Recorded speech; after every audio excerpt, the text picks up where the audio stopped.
प्रोबेबिलिटीलाई मुख्य रूपमा दुईवटा एप्रोचमा विभाजन गरी कम्प्युट गर्ने गरिन्छन्, जुन यस प्रकार रहेका छन्।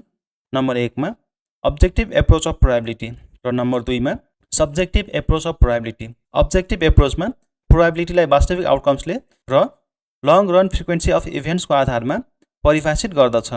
यसले प्रस्तुत सबै रिजल्टहरूलाई इक्वली लाइकली छन्, अर्थात् प्रस्तुत सबै विकल्पहरू छनौट हुने सम्भावना बराबर हुन्छन् भनेर विश्वास गर्दछ र यसले सबै सम्भावनाहरूलाई म्याथमेटिकल्ली क्याल्कुलेसन गर्दछ।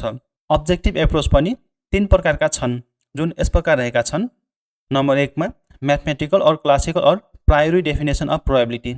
यदि कुनै एक्सपेरिमेन्टमा नम्बर अफ आउटकम्स फाइनाइट हुन्छन्, अर्थात् सीमित हुन्छन् र सबै आउटकम्सहरू हुने सम्भावना बराबर नै छन्, अर्थात् all possible outcomes are equally likely छन् भने प्रोबेबिलिटीको यस्तो कन्डिसनलाई म्याथमेटिकल्ली और क्लासिकल और प्रायोरी डेफिनेसन अफ प्रोबेबिलिटी भनिन्छ, जसलाई यस प्रकारले प्रस्तुत गर्न सकिन्छ।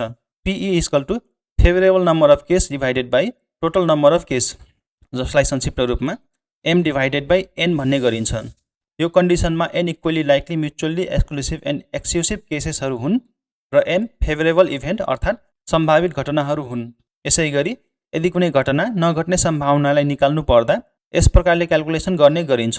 PE dash equal to 1 minus M divided by N और 1 माइनस PE गर्ने गरिन्छ, जहाँ total probability equal to probability of occurrence of event E plus probability of non occurrence of event E equal to 1 हुन्छ। अर्थात् कुनै घटना घट्ने सम्भावना र नघट्ने सम्भावनालाई जोड्दा प्रोबेबिलिटी 1 आउँछ। यदि कुनै फेयर कोइनलाई टस गर्दा टोटल पोसिबल आउटकम्स हेड र टेल गरी दुईवटा हुन्छन् र probability of head equal to 1 divided by 2 हुन्छ।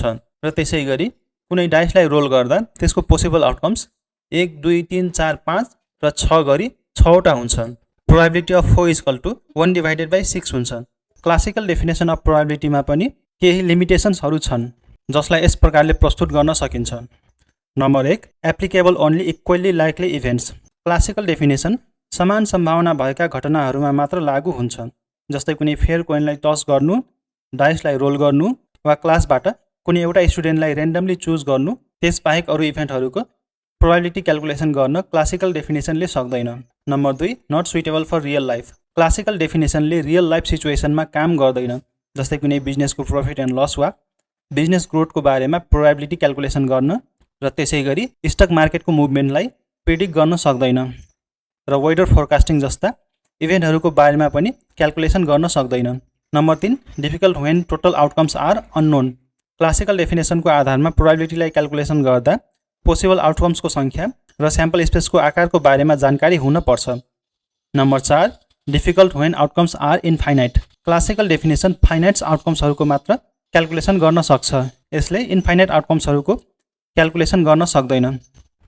प्रोबेबिलिटीको अब्जेक्टिभ एप्रोच अन्तर्गत दोस्रो छ स्ट्याटिस्टिकल और इम्पेरिकल और relative frequency definition of probability.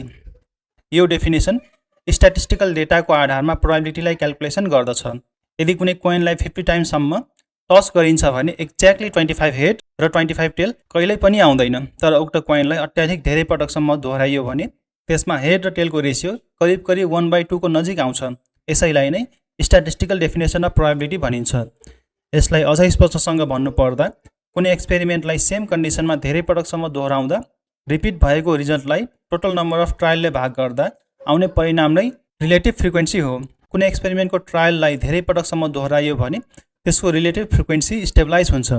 यसको म्याथमेटिकल इक्वेसन यस प्रकारको हुन्छ PE equal to F divided by N, जहाँ PE भनेको probability of event of E happening हो र F भनेको the number of favourable outcomes हो, total number of possible outcomes in the sample space हो। यसको केही लिमिटेसन्सहरू पनि छन्, जुन यस प्रकार रहेका छन्। Number 1 requires large number of trials.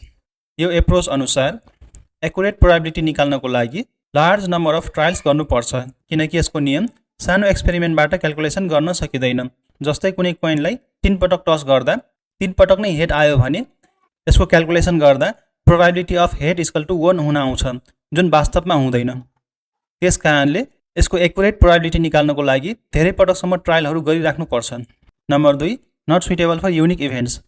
तर यो नियम युनिक इभेन्ट्सहरूमा लागू हुँदैन, किनकि यो नियम लागू हुनको लागि कुनै इभेन्ट रिपिट भइराख्नुपर्छ।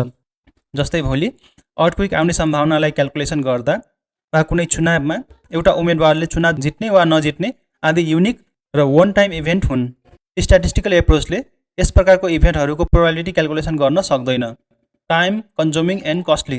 यो एप्रोचको आधारमा प्रोबेबिलिटीले क्याल्कुलेसन गर्दा कन्डिसन्सहरूलाई कन्स्टेन्ट राखी धेरै पटकसम्म दोहोऱ्याउनु पर्छ, जसले गर्दा यसमा टाइम र कस्ट एकदमै धेरै लाग्छ। नम्बर 4, फ्युचर कन्डिसन मे चेन्ज। पास्टमा घटेका घटनाहरूको आधारमा फ्युचरलाई प्रिडिक्ट गर्न सकिँदैन, किनकि समयअनुसार कन्डिसनहरू चेन्ज भइराखेका हुन्छन्। जस्तै बर्खाको समयमा 20 दिनमा 15 दिनसम्म पानी परेको हुन सक्छ। यसको प्रोबेबिलिटी क्याल्कुलेसन गर्दा 15/20 हुन आउँछ, तर यस्तो कन्डिसन सधैँभरि हुँदैन।